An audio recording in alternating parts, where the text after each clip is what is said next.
I had a beloved lady I promised to marry. We were both 30, the same age, and I had proposed to her, wanting to spend my life with her.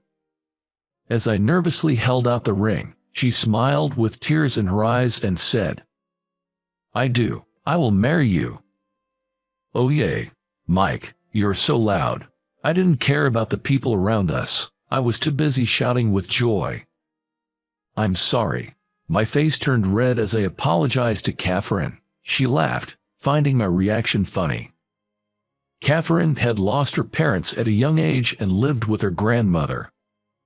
After seeking blessings from Catherine's grandmother for our marriage, I was on cloud nine, thinking our happiness would last forever. One day, Catherine and I decided to visit a nearby spa in Colorado. "Mike, you always overdo it with the long baths." "Sorry, I feel dizzy." I had stayed in the bath too long and got lightheaded. It was getting dark outside, and I felt bad making Catherine drive, but I was too out of it to drive. "I'll drive us home. You can rest." "I'm really sorry." I apologized repeatedly to Catherine and reclined my seat to lie down. That spa was so relaxing, right? Maybe that's why I stayed in so long.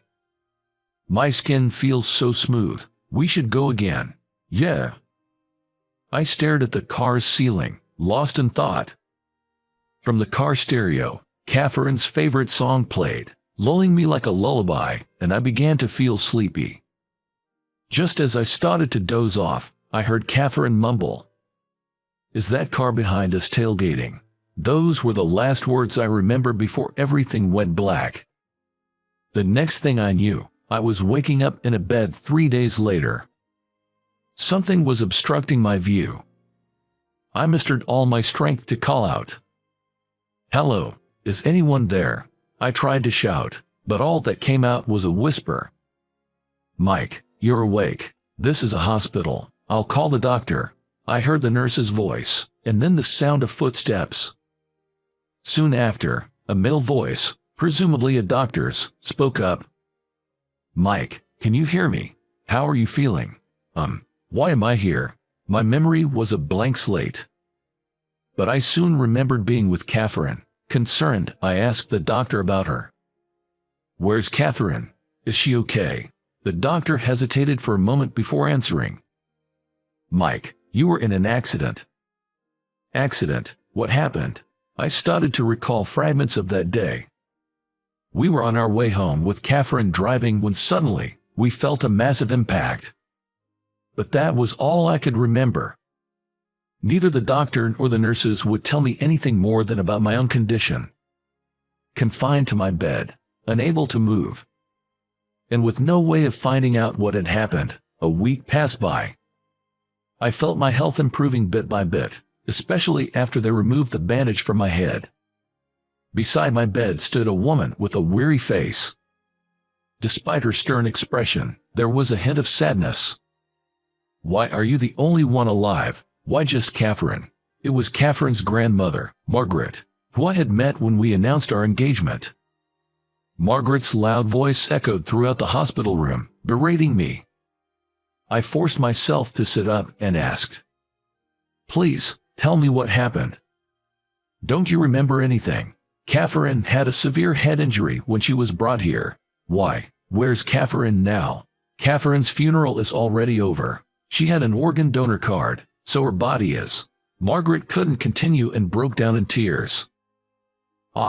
Overwhelmed by grief, I screamed out loud, "Mike, you shouldn't be sitting up right now." Alarmed by my shout, a nurse quickly rushed in. I was gently but firmly held down by several nurses and made to lie back down in bed. Margaret, looking drained, left the room with assistance from another nurse.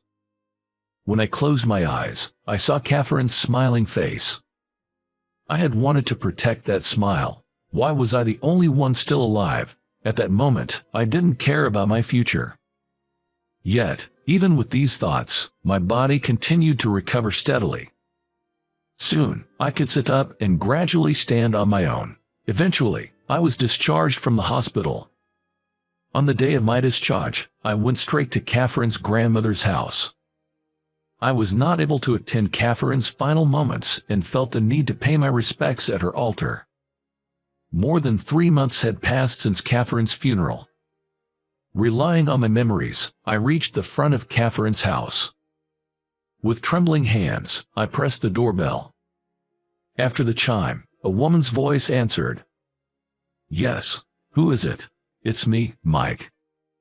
"Pardon." She seemed not to recognize my name. I was her fiancé. "May I pay my respects to her?" Before I could finish speaking, the front door flung open. As I approached the door, Margaret stood there, her face stern. Without warning, she hurled something at me. "You good for nothing. How dare you show your face here? I never want to see you again. Just leave." Silently, I accepted Margaret's anger. She looked much frailer than when I first met her. She must have been devastated, having lost Catherine, her only grandchild and family. Feeling her pain, I was left speechless. Outside the front door, after her outburst, she broke down, falling to her knees in tears. I tried to approach and comfort her, but she said, "Don't touch me, I don't need your help," and stormed back inside, still showing a strong front. I couldn't say a word. I bowed slightly to the empty entrance and left. From then on, I frequently visited Catherine's house. I desperately wanted to pray in front of her altar. No matter how many times I visited, Margaret's attitude remained unchanged. She would just yell at me. Unable to say my goodbyes, I wasn't even allowed to offer my prayers in front of Catherine's portrait. Feeling lost, I returned to my job. I kept telling myself that I needed to be strong, to live a life that wouldn't shame Catherine's memory, so I returned to my previous workplace. There, everyone offered their condolences. Each time, I felt a resurgence of loss and sadness. Still, I immersed myself in work. If I didn't stay focused on something, tears would flow. I couldn't imagine being with another woman after Catherine. Work was different. If I worked hard, I could see the results. That's why I worked all the time. Then one day, I received a call on my phone from Margaret. For a while, I had visited her frequently, but then I stopped, thinking my visits might be prolonging her grief. Before I knew it, a year had passed since Catherine's passing. "Hello, is this Mike?" "Yes, speaking." Hesitantly, I pressed the call button as I recognized the unfamiliar number on my phone's display. "It's Margaret, Catherine's grandmother." "Margaret, I'm sorry for calling out of the blue. If you're free this weekend, could you come by?" I assumed she was inviting me for Catherine's first-year memorial service. That weekend, I visited Margaret. "Thank you for coming. Please come in." Margaret, who came to greet me at the door, looked even more frail and seemed lacking in energy. "I brought these. They are from Catherine's favorite pastry shop. Could I offer them in front of her altar?" "That's very thoughtful of you. Thank you." I sat in front of the altar and stared at Catherine's portrait. She was captured in a moment of radiant happiness. "Such a lovely picture," I murmured to myself. While I was praying and gazing at Catherine, Margaret spoke from behind. "It's a beautiful picture, isn't it?" "Yes, very much so." Tears flowed naturally from my eyes. "Oh dear," Margaret remarked, handing me a tissue. "I'm sorry for all the times I yelled at you and turned you away." She bowed her head. "Please, raise your head. It was my fault. I shouldn't have let Catherine drive."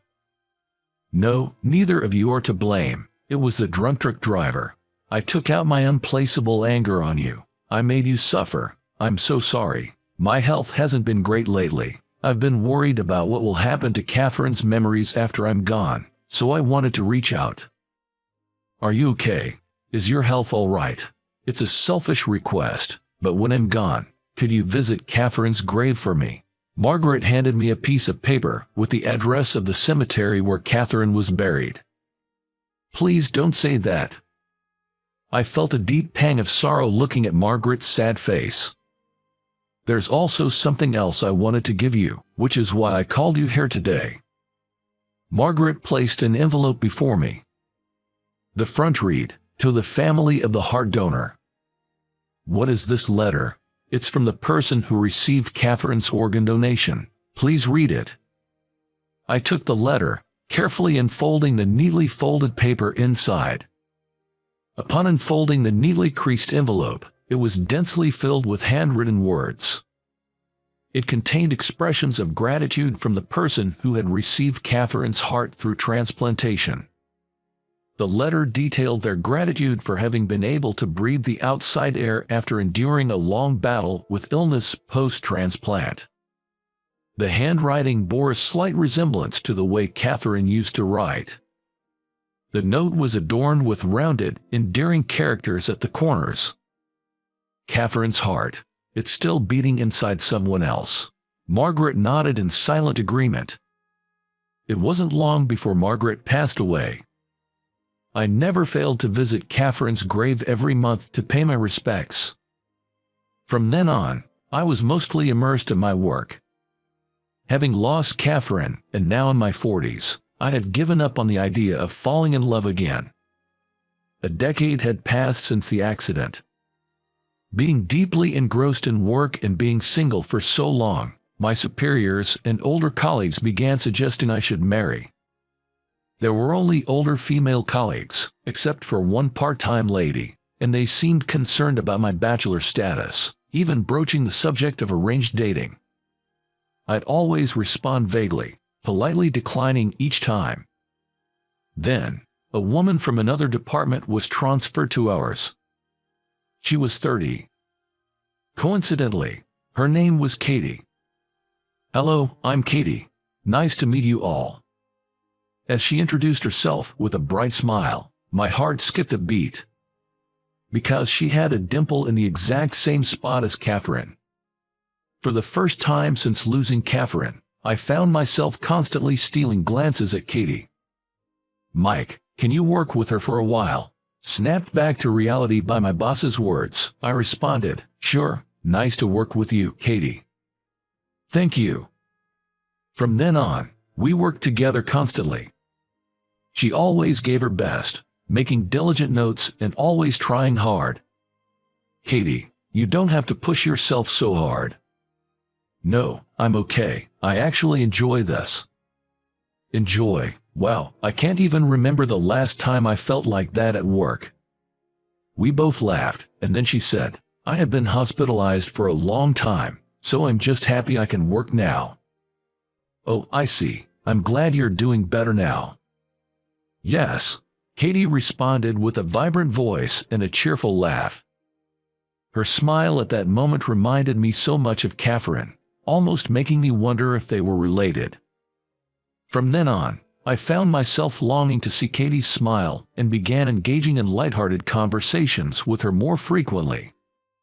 When Katie started getting used to working alone and I was away from my desk for a bit, I found a sticky note on my desk saying I had received a call. Reading the handwriting on the note, I was taken aback. It was strikingly similar to Catherine's handwriting. The characters, with their rounded corners, looked so adorable and familiar that it took me by surprise. Katie approached and seemed to notice the note. "This sticky note, Katie, did you write it?" "Yes, you had a call a moment ago. They wanted you to return it when you can." "Oh, okay, thanks." She simply nodded and returned to her tasks. For some reason, I couldn't discard that sticky note and kept it in my pocket. I started to feel that Katie was becoming a significant presence in my life. Around this time, an older colleague started suggesting arranged dates for me. "A friend of mine has a daughter, and I mentioned you." "What? She's interested. Why not meet her, just for a chat?" "No, I really don't. Just meet her, come on." No matter how many times I refused, my senior coworker persisted, trying to get me to say yes. Perhaps noticing my frustrated expression, Katie chimed in with perfect timing, using work as an excuse to speak to me. "Mike, I had something to ask you, but are you busy right now?" Mike, just think about it, the senior said, trying to push the matchmaking further. Sigh. I replied half-heartedly. Was everything okay? Katie, you're a lifesaver. Thank you. So, what did you want to ask? Oh, sorry. I just said that to interrupt you intentionally. Oh, got it. Still, you really helped. It's not right to just meet someone for the sake of it, especially when I'm not interested. In that case, why don't you marry me? Taken aback by her sudden proposal, I was left speechless. Oh no, what am I saying? But when I look at you, Mike, I feel like I'm looking at myself. You feel the same way, Katie. My father doesn't approve of me working. Because of my lengthy hospitalization, he's worried about my health and pushes me to get married. You're still young, Katie. I'm already 30. Yeah, marriage is a personal choice, right? Aren't you interested in getting married, Mike? Caught off guard by her question, I paused for a moment before replying. I was deeply in love with someone, but we couldn't get married. I can't forget about her. Being hung up on the past at my age is kind of pathetic, right? I chuckled awkwardly to deflect. I want to experience a love like that too. You'll have plenty of chances in the future. But my parents are really pushing for me to get married, like right now. Is that so? So please, pretend to be my boyfriend. You were serious about that, I had assumed she was joking, but the serious look in her eyes made my heart race. If it's just for show, then, that's great. Since we'll need to know more about each other, why not go out for dinner tonight? While I was still taken aback, Katie quickly decided on a restaurant and time and got back to work. After that, we started meeting more frequently under the guise of strategy meetings. We discussed everything, from how to make a good impression on her father to our supposed shared interests and how we met. As we started spending more time together, I began to notice a budding feeling within me. It was love. Being with her was joyful, and I started to desire to know more about Katie and to spend even more time together. However, I couldn't be honest with my feelings. I figured she probably wouldn't be thrilled about being liked by a 40-year-old man, and more than that, I was afraid of betraying my feelings for Catherine, who was my wife. Holding back these emotions, the day came to visit her house. We agreed to meet near Katie's home, and she led me to her residence. Are you nervous? Yes, very. I was incredibly anxious. A different kind of nervous than when I had visited Katie's grandmother. I was worried if I could keep up the charade. I'm nervous too, but my father was really looking forward to meeting you. I'm just concerned I might slip up. Katie chuckled softly. When we arrived at Katie's house, she opened the front door, and her parents came out to greet us. Welcome, glad to have you here. Mike, please come on in. Suddenly hearing my name from Katie, I was startled. Oh, thank you. I removed my shoes and stepped in, offering the gift I had brought to her father. Here is the gift for you, I hope you like it. Her father just stared at me, not making a move to accept it. Oh dear, thank you for your kindness. Katie's mother graciously accepted it in his stead. I had assumed they would be welcoming since Katie had told me they were eager for her to marry. However, her father's gaze felt penetrating, making me feel exposed. They led me to a traditional sitting room where her father took a seat across from me. Katie, claiming she would help her mother, left me alone with him. Without wasting any time, her father spoke up. I apologize for making you go along with Katie's charade. No, I hesitated, revealing my uncertainty.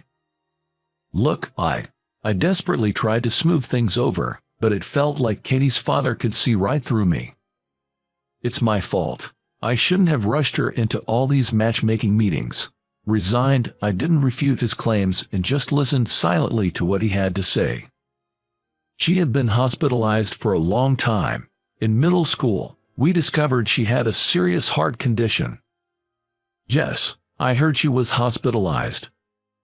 It worsened to a point where a transplant was necessary. Fortunately, a donor appeared, and thanks to that, she's now as healthy as you see. A donor? When was this? It was when she was 20, so about 10 years ago. 10 years ago. In my mind, I pictured Catherine's face. I was wondering, perhaps. She looks so full of life now, as if she never battled illness, but as her parent, I hope she marries a good man and has children soon. As we talked, Katie entered with a cheerful voice, saying, "I made a homemade cake. Keep what I told you a secret from me." Her father put a finger to his lips, signaling for silence. "What were you two chatting about?" "Just reminiscing about your past."